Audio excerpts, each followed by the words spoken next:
بسم اللہ الرحمن الرحیم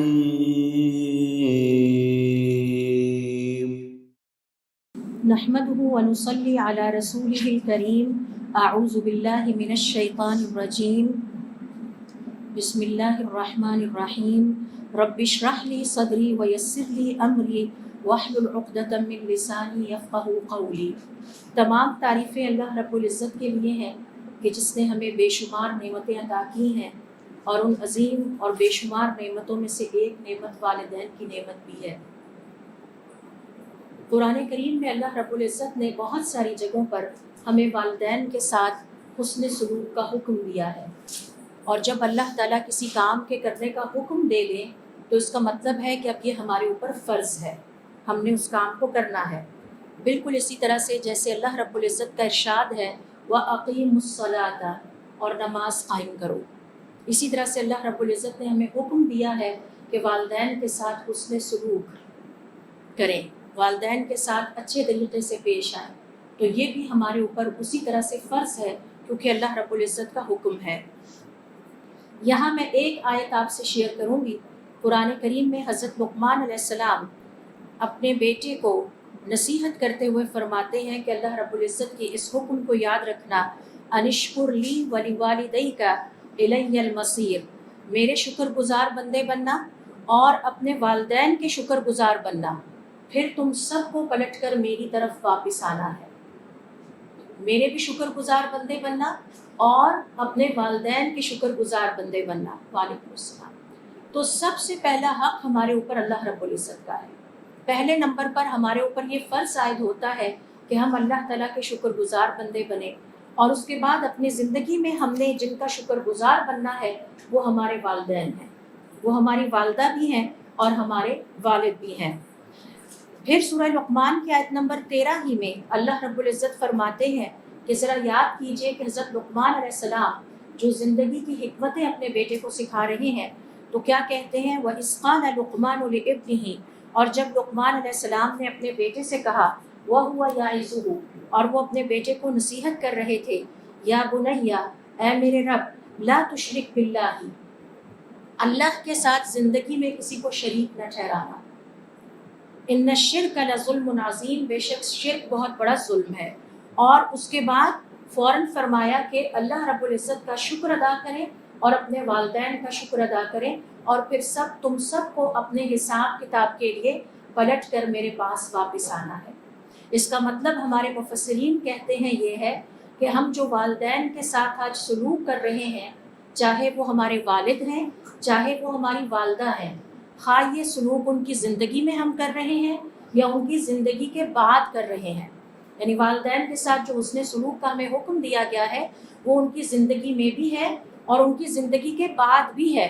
تو جب ہم نے اللہ کے پاس واپس جانا ہے تو ہم نے اپنے والدین کے ساتھ کیے گئے اس سلوک کا جواب دینا ہے، پھر تم سب کو پلٹ کر میرے پاس ہی واپس آنا ہے۔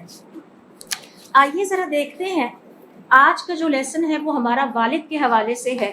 عمومی طور پر میں نے اپنی ینگ جنریشن سے بات کرتے ہوئے دیکھا کہ والدہ کے بارے میں اور ان کی عظمت کے حوالے سے تو ان کو احساس ہے اور وہ جانتے بھی ہیں کہ والدہ کے قدموں تلے جنت ہے، لیکن والد کے بارے میں ہماری شریعت ہمیں کیا سکھاتی ہے، میں نے محسوس کیا کہ ہمارے بہت سارے بچوں کو حتیٰ کہ بڑوں کو بھی اس کا نہیں پتہ۔ تو اس حوالے سے دیکھیے کہ قرآن کریم میں اللہ رب العزت نے والد کی جو عظمت ہے اور والد کی جو فضیلت ہے اس کو کن الفاظ میں بیان کیا ہے۔ آئیے ذرا ہم اس کو دیکھتے ہیں، اور آج کے سیشن کا مقصد بھی یہ ہے کہ والدہ کے ساتھ ساتھ والد کی عظمت، والد کی اہمیت اور فضیلت اور ان کے حوالے سے جو ہمارے اوپر ذمہ داریاں عائد ہوتی ہیں ان کی زندگی میں بھی اور ان کی زندگی کے بعد بھی ان کو سمجھنے کی کوشش کریں۔ ہمارے ہاں عمومی طور پر یہ غلط فہمی بھی پائی جاتی ہے کہ والدین کی زندگی میں تو ان کے ساتھ حسن سلوک کیا جائے، جب وہ اس دنیا سے چلے گئے تو اب یہ چیپٹر کلوز ہو گیا ہے۔ ایسا ہرگز نہیں ہے۔ والدین کے ساتھ حسن سلوک ان کی زندگی یعنی ان کی موت کے بعد بھی جاری رہنا ہے، اور یہ ہماری اسی طرح سے آزمائش رہے گی، اور اس کے حوالے سے ہم نے اللہ رب العزت کو جواب دہ ہونا ہے۔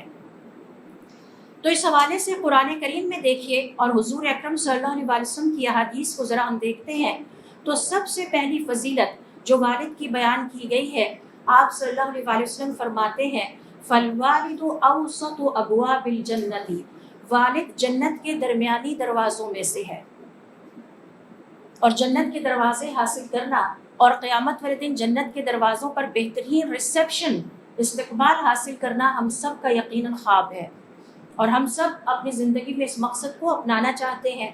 تو والد جنت کا درمیانی دروازہ ہے، تو گویا جس نے دنیا کی زندگی میں اپنے والد کے ساتھ بہت اچھا سلوک کیا اور ان کے اس دنیا سے جانے کے بعد بھی اس کا اپنے والد کے لیے یہ حسن سلوک برقرار رہا، تو وہ اللہ رب العزت کے ہاں جنت کے درمیانی دروازے کا مستحق قرار پائے گا۔ تو ذرا ایک طرف دیکھیے کہ والدہ کے قدموں کے نیچے جنت ہے اور والد جنت کا درمیانی دروازہ ہے، تو دونوں ہی ہماری جنت ہیں، اور یہ عظیم ترین نیکیاں ہیں۔ افسوسناک بات یہ ہے کہ ہم سمجھتے ہیں کہ نیکی کرنا شاید نماز پڑھنا ہے، نیکی کرنا شاید زکوٰۃ ادا کرنا ہے اور حج کر لینا ہے، جبکہ ہمارے گھر میں ہمارے والدین جو ہیں ان کے اوپر ہماری وہ توجہ نہیں ہوتی، بزرگوں کے حوالے سے ہم کوتاہی اور لاپرواہی کے مرتکب ہوتے ہیں، تو یہ بہت بڑی غلطی ہے۔ آپ صلی اللہ علیہ وسلم نے فرمایا الوالد اوسط ابواب الجنت، والد جنت کے درمیانی دروازہ ہے، فخذ، چاہے تو اب آپ اس کو تھام لیں، اس کو اختیار کر لیں، او فدع، یا چاہے تو اب آپ اس کو چھوڑ دیں۔ یہاں میں تھوڑا سا، چونکہ ہم خواتین ہیں اور یہ خواتین کی محفل ہے، تو میں خواتین کی جو ہم غلطیاں گھروں میں کرتی ہیں وہ ضرور تھوڑا سا پوائنٹ آؤٹ کروں گی۔ بعض گھروں میں نے یہ دیکھا ہے کہ خواتین بچوں کو اپنے ساتھ ملا کے والد کی بے ادبی کے لیے پوری سازش تیار کرتی ہے۔ یہ بہت بڑی غلطی ہے، یہ بہت بڑی غلطی ہے۔ یہ بات یاد رکھیے کہ ہم خواتین اپنے اور اپنے بچوں کی آخرت کو تباہ کرنے کے لیے ہمارا کردار نہیں ہونا چاہیے۔ ہمیں ہر حال میں اپنے بچوں کو یہ درس دینا ہے کہ بیٹا، جس طرح سے والدہ بہت عظیم ہے اور وہ آپ کی جنت ہے، اسی طرح سے آپ کے والد بھی جنت کا دروازہ ہیں۔ مومن اور مسلمان آپس میں نیکی کے کاموں پر تعاون کرنے والے ہوتے ہیں، اللہ تعالیٰ کی نافرمانیوں، برائیوں اور شر پر تعاون کرنے والے نہیں ہوتے۔ تو یہ ہم خواتین کی بہت بڑی غلطی ہے کہ وقتی طور پر اگر ہمارے دل میں کوئی غصہ آ گیا تو ہم اپنے بچوں کو ان کے والد کے خلاف استعمال کرنے لگتے ہیں۔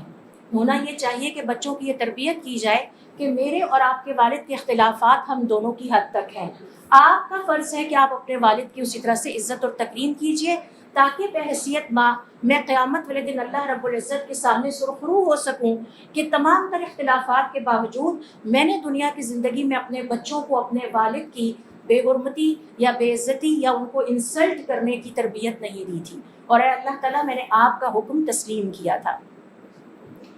تو یہ بہت اہمیت رکھتی ہے ہم خواتین کے لیے حدیث، کہ ہم نے اپنے بچوں کی تربیت اس انداز سے کرنی ہے کہ آپ کے والد جنت کا دروازہ ہیں، آپ کا کام ہے کہ آپ جنت کے اس دروازے کو محفوظ کر لیں، اور یہی بات حضور اکرم صلی اللہ علیہ وسلم فرماتے ہیں، چاہے تو اب آپ اس کو محفوظ کر لیں یا اس کو چھوڑ دیں، یعنی لاپرواہی کے نتیجے میں ایک بہت بڑی نیکی کا موقع آپ کے ہاتھ سے نکل جائے۔ اور جنت مسلمان کا سب سے قیمتی مقصد ہے دنیا کی زندگی کا، اور اگر یہ جنت آسانی سے ہمیں گھر کی چار دیواری میں ہی مل رہی ہے، ماں کی شکل میں اور باپ کی شکل میں، اور اس کے لیے ہمیں مشقت کر کے باہر نہیں جانا پڑ رہا، تو اس سے بڑی خوش قسمتی کیا ہو سکتی ہے۔ یہاں پر پھر دیکھیے، ہمارے رب نے، اللہ رب العزت نے اپنی کتاب میں جب باپ کا ذکر کیا تو باپ کی رحمت اور شفقت کی گواہی دی ہے۔ قرآن کریم میں اللہ رب العزت نے باپ کی رحمت اور شفقت کی گواہی کن الفاظ میں دی؟ فرمایا وقال یا بنی، اور حضرت یعقوب علیہ السلام نے فرمایا اے میرے بیٹو، لا تدخلوا من باب واحد، ایک دروازے سے داخل نہ ہونا۔ یہ باپ کی محبت تھی، یہ باپ کے دل میں خدشہ تھا اپنی اولاد کے مستقبل کے لیے، اور یہ باپ کے دل میں رحمت اور شفقت تھی اپنی اولاد کے لیے۔ وہ اپنی اولاد کو محفوظ دیکھنا چاہتے تھے اور ان کی حفاظت کے لیے ان کو کیا کہہ رہے ہیں؟ لا تدخلوا من باب واحد، ایک دروازے سے داخل نہ ہونا، وادخلوا من ابواب متفرقۃ، اور مختلف دروازوں سے داخل ہونا، وما اغنی عنکم من اللہ من شیء، یہ تدبیر اختیار کر کے بھی ذہن میں رکھنا، حفاظت تمہاری اللہ نے کرنی ہے، میں تمہارے لیے کچھ نہیں کر سکتا۔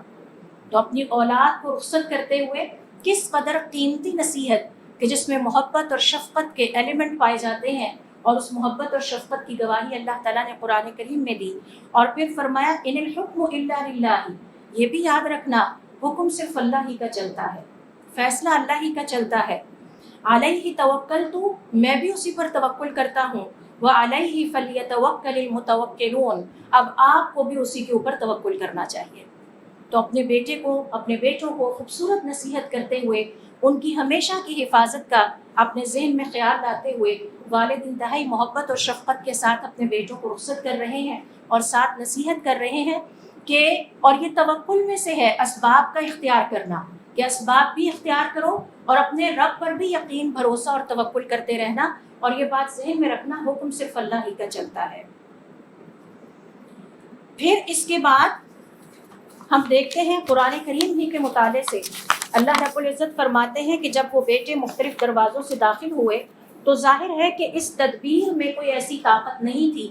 طاقت بہرحال اللہ تعالیٰ کے حکم میں تھی، لیکن جو ایک کھٹکا باپ کے دل میں اپنی اولاد کے لیے پیدا ہوتا ہے، انہوں نے اس کا سد باب کر لیا.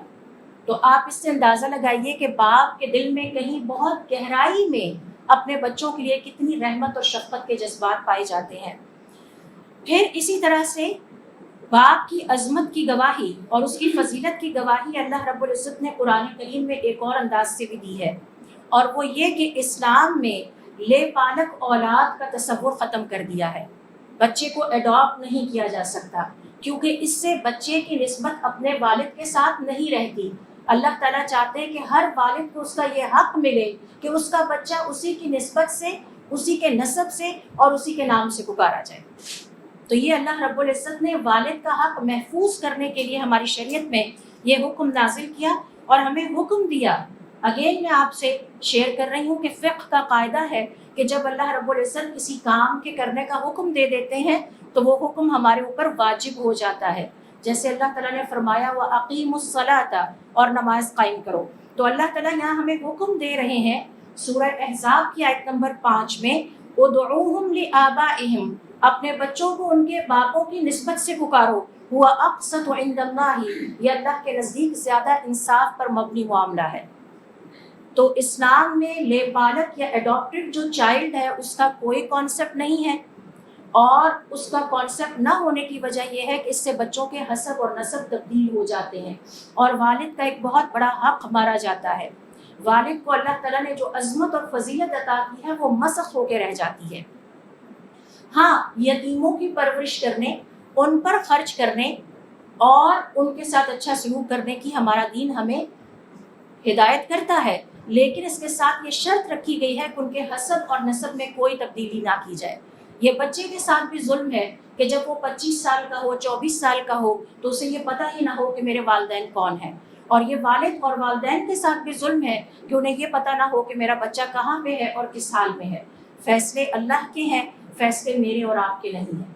جو فیصلہ اس نے کر دیا، جو اولاد جس کو دینی تھی، جس کو نہیں دینی تھی، جس سے دے کے واپس لینی تھی، یہ سب اللہ تعالیٰ کی مرضیاں ہیں. اب ہمیں اس مرضی اور فیصلے میں تبدیلی کا کوئی اختیار نہیں ہے، اور جب ہم تبدیلی کرتے ہیں تو اس کے نتیجے میں حق مارا جاتا ہے.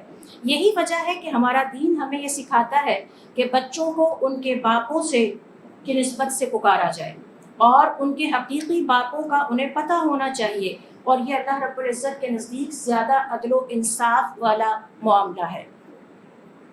پھر باپ کی عظمت اور شان کا اندازہ اس بات سے بھی لگائیے کہ قرآن کریم میں تیسری جگہ پہ، یہ دلائل میں آپ کے سامنے قرآن کریم سے رکھ رہی ہوں، کہ اللہ رب العزت نے سورۃ البلد کی آیت نمبر 3 میں والد اور بچے کے درمیان جو تعلق ہوتا ہے اس کی قسم کھائی ہے. وَوَالِدٍ وَمَا وَلَدَ، اور قسم ہے والد کی اور جو اس کا بچہ ہوتا ہے. تو اللہ رب العزت کسی عظیم چیز ہی کی قسم کھاتے ہیں. یعنی ذرا اگر آپ لسٹ بنا کے دیکھیں گے کہ قرآن کریم میں اللہ رب العزت نے کتنی چیزوں کی قسم کھائی ہے، تو اس میں ایک والد کا رتبہ بھی ہے. یہ اس قدر عظیم رتبہ ہے، اتنی فضیلت والا رتبہ ہے کہ اس میں والد کی بھی قسم کھائی. اور اس حوالے سے مفسرین کرام کا یہ کہنا ہے کہ اللہ رب العزت نے حضرت آدم علیہ السلام سے لے کر قیامت تک آنے والے تمام والدوں کی قسم کھائی ہے کہ جن کی اولادیں ہوں گی اور ان کی اولادیں ان کی نسبت سے پہچانی جائیں گی. جب جنرل ورڈ آتا ہے عربی زبان میں تو وہ شمول کے لیے ہوتا ہے، وہ سب پہ حاوی ہوتا ہے۔ تو اب آپ یہ دیکھیے کہ ہم خواتین جب گھریلو معاملات میں کبھی ہسبینڈ کے ساتھ کسی بات پر اگر اختلاف ہو جاتا ہے اور ہم اپنے بچوں کو بھڑکا کر والد کے خلاف کھڑا کرتی ہیں تو کس قدر بڑے گناہ کا ہم ارتکاب کر رہی ہوتی ہیں۔ وہ والد جس کو اللہ رب العزت نے اتنی فضیلت عطا کی ہے کہ اسے جنت کا ایک دروازہ قرار دیا، اور وہ والد جس کے حوالے سے سورۃ البلد میں اللہ رب العزت نے قسم کھائی وَوَالِدٍ وَمَا وَلَدَ، اور قسم ہے ہر والد کی، نسل انسانی کے ہر باپ کی کہ جس کا بچہ ہوتا ہے۔ اور پھر جب ہم کسی بھی وقتی اختلاف کی وجہ سے، کسی بھی اختلاف رائے کی وجہ سے ہم بچوں کو والد کے سامنے کھڑا کر دیتی ہیں اور اس میں تسکین محسوس کرتے ہیں، اور یہ بات ذہن میں ہمیں رکھنی چاہیے کہ اللہ رب العزت ہمارے سینے کے رازوں تک کو جانتا ہے۔ اسے پتہ ہے کہ ہم نے کس لمحے اپنے بچوں کو کیا بات کس انٹینشن کے ساتھ سکھائی، کس نیت کے ساتھ سکھائی۔ اور لفظ جو نیہ ہے یہ عربی زبان کی لفظ نوا سے نکلا ہے، کھجور کی گٹھلی کو کہتے ہیں۔ جس طرح کھجور کی گٹھلی کھجور کے اندر چھپی ہوتی ہے، اس طرح ہمارے ہر عمل کے پیچھے ایک سوچ ہمارے دل اور دماغ میں چھپی ہوئی ہوتی ہے، اور اس سوچ کے اوپر ہمارے اعمال کا دار و مدار ہے۔ تو یہ کس قدر بڑا بلنڈر ہے کہ ہم خواتین اپنے بچوں کو ان کے باپ کے خلاف بھڑکائیں اور ہم اپنے بچوں کو جنت کے ایک دروازے سے محروم کر دیں۔ چونکہ میں اکثر گھریلو معاملات میں یہ چیزیں دیکھتی ہوں، میرے مشاہدے میں آتی ہیں، تو اس لیے میں نے مناسب سمجھا کہ اس کو یہاں پہ ضرور پوائنٹ آؤٹ کیا جائے۔ تو تیسری دلیل والد کی عظمت اور فضیلت کی میں نے آپ کے سامنے قرآن کریم سے جو رکھی وہ یہ ہے کہ اللہ رب العزت نے سورۃ البلد کی آیت نمبر 3 میں باپ کی قسم کھائی ہے، ہر باپ کی قسم۔ اور پھر مفسرین کرام کا یہ کہنا ہے کہ اللہ رب العزت کسی عظیم چیز کی قسم بھی کھایا کرتے ہیں، اور اس حوالے سے اگر آپ تھوڑی سی ورکنگ کریں قرآن کریم کے مطالعے کے لیے ٹائم نکال کے ایک فہرست مرتب کریں کہ اللہ رب العزت نے قرآن کریم میں کہاں کہاں کس کس چیز کی قسم کھائی ہے، تو اس میں ایک والد بھی آتے ہیں۔ چوتھے نمبر پر دیکھیے اللہ رب العزت نے والد کا تذکرہ کہاں پہ کیا ہے۔ سورۃ البقرہ کی آیت نمبر 200 میں اللہ رب العزت فرماتے ہیں کہ جب تم اپنے حج کے مناسک ادا کر چکو تو اس کے بعد اللہ رب العزت کو اس طرح یاد کرو جیسے تم اپنے والد کو یاد کیا کرتے ہو یا والد کو یاد کیا کرتے تھے۔ فَإِذَا قَضَيْتُم مَّنَاسِكَكُمْ، پھر جب تم اپنے حج کے مناسک ادا کر چکو، فَاذْكُرُوا اللَّهَ، تو اللہ تعالیٰ کو بھی اسی طرح محبت کے ساتھ اور دل میں عظمت کا خیال لاتے ہوئے اسی طرح یاد کرو كَذِكْرِكُمْ آبَاءَكُمْ، جیسے تم اپنے باپوں کو یاد کرتے تھے، او اشد ذکر، یا اس سے بھی زیادہ۔ کہاں کہاں ہم باپ کو یاد کرتے ہیں؟ جب ہمیں اپنی کوئی عزت اور وقار کا خیال آتا ہے تو ہم کہتے ہیں آپ کو نہیں پتہ میں فلاں کا بیٹا ہوں، آپ کو نہیں پتہ میرے باپ کی شہرت کیا ہے، آپ کو نہیں پتہ میرے باپ کے بارے میں کیا کہا جاتا تھا۔ اور یہ چھوٹی باتیں نہیں ہوتی۔ حضور اکرم صلی اللہ علیہ وسلم کے پاس عدی ابن ابی حاتم کی بیٹی آتی ہے جو کہ زمانہ جاہلیت میں اپنی سخاوت کی وجہ سے مشہور تھا۔ آپ صلی اللہ علیہ وسلم اپنی چادر اتار کے اس بچی کے لیے بچھاتے ہیں۔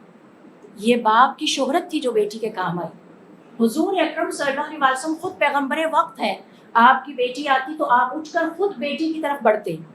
آج کتنی ہی بیٹیاں ہیں جو کہ بدسلوکی کا جو ہے وہ شکوہ کرتی ہیں باپوں کی طرف سے، خود اٹھتے اپنی بیٹی کا استقبال کرتے، اس کا ماتھا چومتے، اپنی چادر اتار کے بچھاتے اور اپنے ساتھ والے نشست پر اپنی بیٹی کو بٹھاتے۔ تو بیٹی کو یہ عزت اور تکریم کس کی وجہ سے ملی؟ باپ کی وجہ سے ملی۔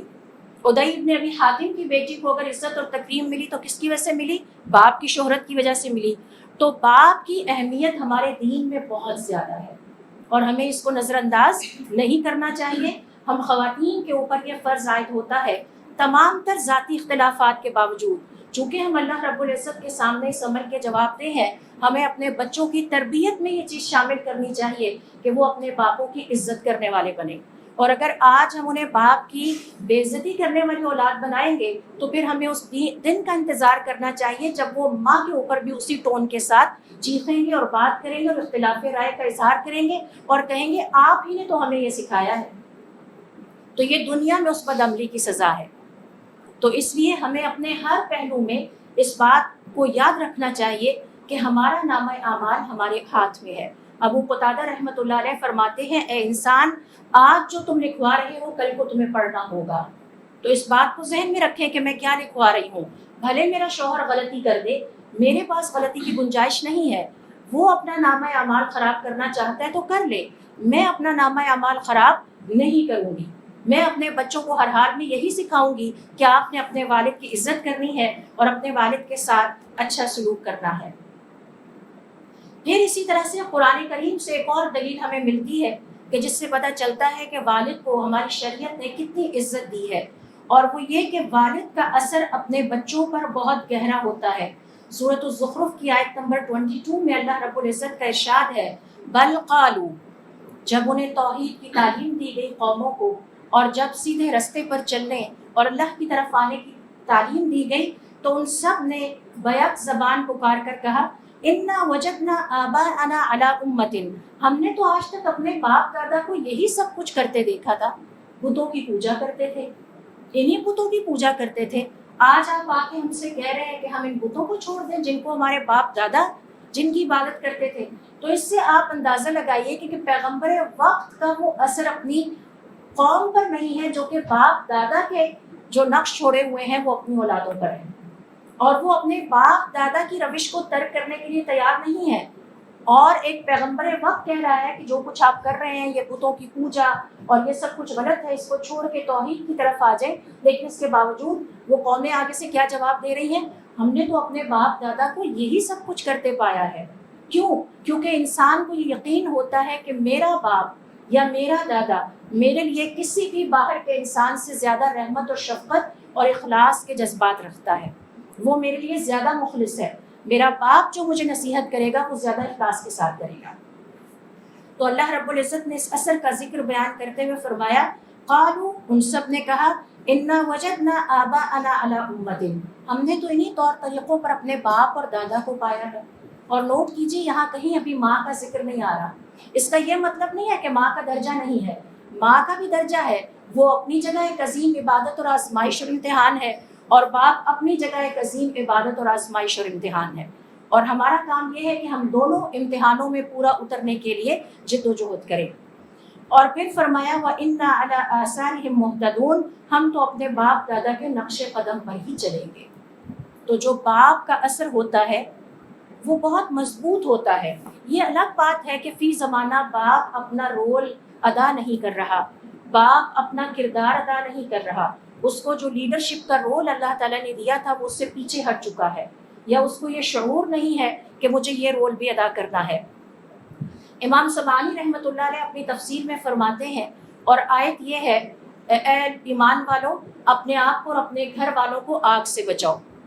یہ آیت ہے نا، اس کی تفسیر میں فرماتے ہیں کہ قیامت والے دن عورت اللہ کے سامنے جھگڑا کرے گی اپنے شوہر سے اور کہے گی کہ یہ صرف مجھے رزق لا کے دیتا تھا، اس نے کبھی میری دینی تعلیم و تربیت کی ذمہ داری نہیں اٹھائی. تو بیسیکلی یہ باپ کی ذمہ داری ہے کہ وہ اپنی بیوی کی دینی تعلیم و تربیت کی ذمہ داری اٹھائے اور اپنی اولاد کی دینی تعلیم و تربیت کی ذمہ داری اٹھائے. یہی وجہ ہے ان قوموں نے کہا، ہم نے تو اپنے باپ دادا کو یہی کرتے دیکھا تھا. امام احمد ابن حنبل رحمۃ اللہ علیہ کے والد فوت ہو چکے تھے، چھوٹا سا یتیم بچہ، ماں نے پالا، اور کیسے پالا، وہ کام جو باپ کرتا تھا یا باپ کو کرنے چاہیے تھے وہ اب ماں کرتی تھی. تو امام احمد ابن حنبل رحمۃ اللہ علیہ فرماتے ہیں، میری والدہ سردیوں کی صبح میں اٹھتی، رات وہ تہجد پڑھتی، صبح کے وقت اٹھتی، میرے لیے پانی گرم کرتی، پھر مجھے پیار اور محبت اور شفقت کے ساتھ اٹھاتی، پھر مجھے گرم پانی سے وضو کراتی، پھر وہ اپنا حجاب اوڑھتی، میری انگلی پکڑ کے مسجد کی طرف رات کے اندھیرے میں روانہ ہوتی اور کہتی، احمد اگر تمہارے والد زندہ ہوتے تو وہ تمہیں مسجد لے کر جاتے، میں بیٹا تمہیں یہ سکھانا چاہتی ہوں، مسلمان مرد کی نماز گھر میں نہیں ہوتی. یہ ہے ماں کا کردار اور یہ ہے باپ کا کردار. تو باپ کا کردار کیا ہے کہ قیامت والے دن عورت جب اللہ رب العزت کے سامنے حاضر کی جائے گی اور اس سے پوچھا جائے گا کہ تم گھر داری میں مصروف تو رہی لیکن تم نے اللہ کے دین کے لیے وقت نہ نکالا، تو وہ کہے گی کہ میرے شوہر نے اپنی ذمہ داری ادا کرتے ہوئے مجھے کبھی دین سکھانے کی کوشش ہی نہیں کی. تو بیوی بھی مرد کی ذمہ داری ہے اور اس کے بعد اولاد بھی مرد کی ذمہ داری ہے کہ وہ ان کی دینی تعلیم و تربیت پر نگاہ رکھے اور میاں بیوی مشورہ کر کے اپنے پورے گھر والوں کو دین کے رستے پر اور اللہ تعالیٰ کی فرما برداری کے رستے پر چلائیں. اب کچھ احادیث میں آپ کے سامنے شیئر کروں گی